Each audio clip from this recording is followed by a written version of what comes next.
नमस्कार शेतकरी बंधू भगिनींनो, सचिन राठोड किसुला ऑफिशियल यूट्यूब चॅनलमध्ये आपल्या सर्वांचे स्वागत आहे. शेतकरी बंधू भगिनींनो, आजची जी अपडेट आहे नियमित शेतकरी बांधवासाठी अत्यंत महत्त्वाची अपडेट आहे. शेतकरी बंधू भगिनींनो, आता शासनाने शेतकरी कर्जमाफी जाहीर केली.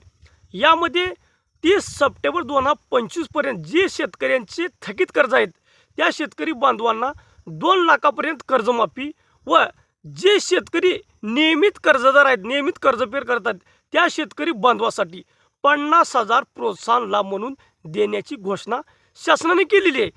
यामध्ये आता जे नियमित शेतकरी आहेत यांना बँकेच्या माध्यमातून फोन कॉल येत आहे. ज्या शेतकरी बांधवांची कर्जाची मुदत संपत आलेली आहे व ज्या शेतकरी बांधवांची कर्जाची मुदत रिन्यूअल करण्याची मुदत संपली आहे त्या शेतकरी बांधवांना बँकेच्या माध्यमातून वारंवार आवाहन करण्यात येत आहे की आपले कर्ज रिन्यू करून घ्या. त्या शेतकरी बांधवांना मी सांगू इच्छितो, त्या शेतकरी बांधवांच्या मनामध्ये एक संभ्रमाचे वातावरण आहे. कारण की आपण कोणत्या योजनेत बसतो. आता शासनाने 2025चे कर्जमाफीमध्ये जर घेतली तर ह्या शेतकरी बांधवांना ह्या शेतकरी कर्जमाफीचा लाभ मिळू शकत नाही. आणि जर ह्या शेतकरी बांधवांनी नियमित कर्जफेड जर नाही केली, म्हणजे आता जे रिन्यू जर नाही केलं तर ह्या शेतकरी बांधवांना जी 50,000 रुपयाची जी प्रोत्साहन लाभ आहे ती पण मिळू शकत नाही. म्हणून ह्या शेतकरी बांधव कन्फ्यूज आहेत. त्या शेतकरी बांधवांना आपण सांगू इच्छितो, आता शेतकरी कर्जमाफीविषयी एक महत्त्वाचे नेते वारंवार शेतकरी कर्जमाफीसाठी एक प्रश्न सरकारला विचारत होते आणि शेतकरी कर्जमाफी करायला लावली. ते म्हणजे बच्चूभाऊ कडू यांनी आता शासनामध्ये सामील झाले. आता यांच्या माध्यमातून काही महत्त्वाची घोषणा करतात आपण पाहू. पण तुर्तास शेतकरी बांधवांना, जे नियमित शेतकरी बांधव आहेत त्यांना आपण सांगू इच्छितो की आपण नियमित कर्ज भरलेले बरे. कारण की आता नियमित कर्जामध्ये शासनातर्फे वाढ करण्यात येणार आहे असं सांगण्यात आलेले आहे. म्हणजे आपण ही कर्जमाफीमध्ये जी नियमित बँकेच्या माध्यमातून आपल्याला जी फोन कॉल येत आहे ती आपण तिथे बँकेमध्ये जाऊन आपण आपले जुने कर्ज नवीन करून घेणे, आपली व्याजाची रक्कम आपण बँकेमध्ये भरून आपलं कर्ज, जे जुनं कर्ज आहे ते आपण नवीन करून घेणे. शेतकरी बांधवांनो, आता शेतकरी कर्जमाफीविषयी अहवाल तर समितीने दिलेला होता, पण अहवाल ह्या मंत्रिमंडळापुढे मांडण्यात आलेला नाही. म्हणजे मंत्रिमंडळाला सुचवायचं आहे की अहवालामध्ये फेरबदल करावे.